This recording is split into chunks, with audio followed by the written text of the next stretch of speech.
Hello friends, this is our channel Keep Learning. We are going to learn one or the other things every day. Today we are going to see about C programming. There are multiple programming languages that helps a computer to do the required task. So I have listed down some like C program, C++, Visual Basic, Java, C Sharp, and these are the scripting languages like C script, JavaScript, VBScript and HTML and so on. There are much more plenty of languages that help us to write our code. Now we will see one by one in our channel. First we have picked C program, learning a new language. Okay. Let's see a comparison between the English and C language.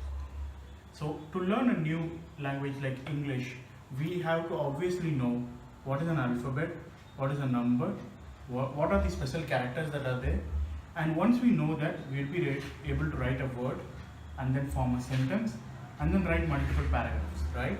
Similarly, how to learn a C language. Okay, so first we have to know what are the alphabets involved in that. That is similar to the English alphabets, A to Z.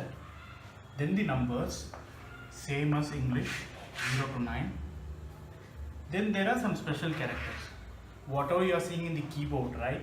So the dollar symbol, less than, greater than, and so on will be present under the special character.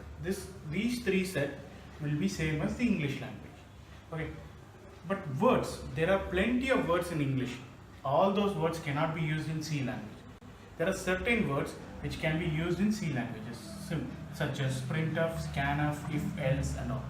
So all these words are called as keywords. And there are some small variables and constants which can also be placed under the words.